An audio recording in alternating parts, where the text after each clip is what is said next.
Hi, my name is Coleman Woodard, and welcome to my informative speech for oral communications.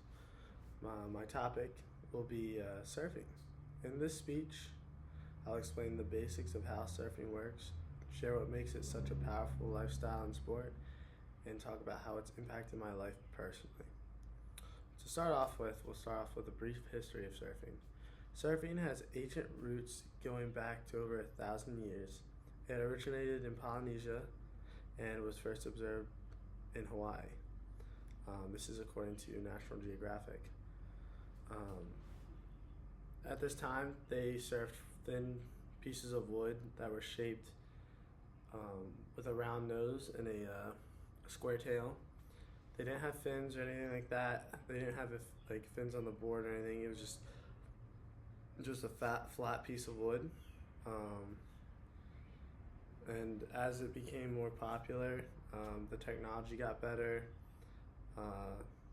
More people started surfing and started getting into making better boards, and then that's when it got into pushing the limits of surfing and what could be done on the wave. This is done with different boards and different shapes. So, for example, this is an 8-foot foam top, which is pretty basic and classic. It's what most beginners ride when they start surfing. And it's completely different from a board like this, which is a 5'11" high performance shortboard. And there's multiple differences I'll point out. First off, this is a long board, an 8-foot is a long board, versus a 5'11" is a short board. This board is made out of foam, and this board's made out of epoxy. To give you some insight on board shapes and stuff like that, this board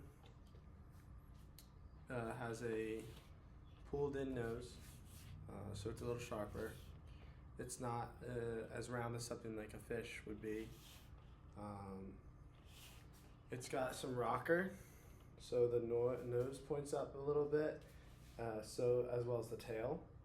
It's got a thruster setup, so a 3-fin thruster setup versus a twin fin, just 2 fins on each side, and a quad with 1 fin on each side for a twin and 2 fin on each side for a quad. It's got a square tail versus a squash or a fish tail or something like that. It's not too wide in the midsection. It's pretty thin. That's this is a 5'11" AJW Speedy model, and it does really good in those better waves with more of a shoulder and more of a face to do maneuvers and stuff like that, versus longboarding would be more of a laid back, elegant style, doing things like cross stepping and nose riding and stuff like that. To go more into styles of surfing, there's also big wave surfing, which can be done on what's called a gun, which is a super long, thin, narrow board made for riding bigger waves, like famous locations like Mavericks in California or Nazir, Portugal, where the waves can reach 60 feet or over that, and surfers sometimes need assistance and safety with jet skis and things like that, according to Red Bull. There's also tow-in surfing and things of that nature. So there's a lot more that goes into surfing than I think most people realize. The weather, surfing's very weather dependent. Whether you're getting swell, what kind of winds you're getting, what kind of swell you're getting, where's it coming from, that sort of things. Is there a storm involved?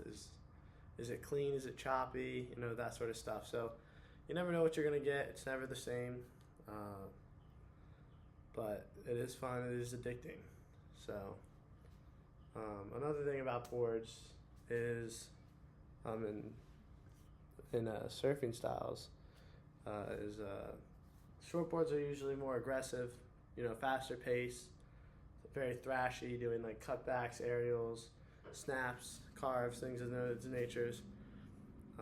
Typically, a fish board is smaller, wider, and good for like groveling, which is in that smaller surf. Having a shorter board, a smaller surf with higher volume of foam helps the board float better and helps you catch waves better.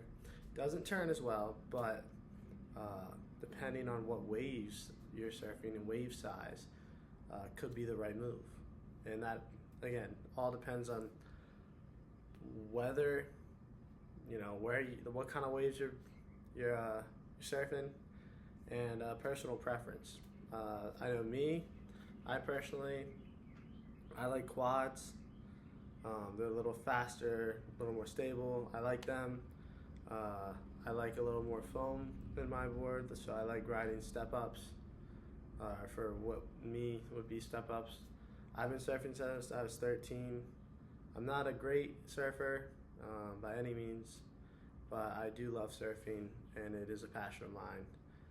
I enjoy it, and I hope to share it with other people. So typically when you're trying to surf, you're gonna paddle out past the break, and when the wave breaks, you're gonna be paddling into it, and wherever it peaks, so wherever the wave first breaks and sprawls out from there, you're gonna be there, and you're either gonna go right or left depending on what the wave's allowing you to do. And when the face is open on the side, that's called the shoulder of the wave. So you're gonna line yourself up and you're gonna paddle and match the energy and speed of the wave. You're gonna drop in and slide down the wave, and then you're gonna carve or cut to whatever side that face is open to give yourself a line and ride down the line. And that's typically how you're gonna surf, whether it's a short board, long board, and from there you can get into more advanced maneuvers and things of that nature, but that's typically where you start off. So this was my informative speech.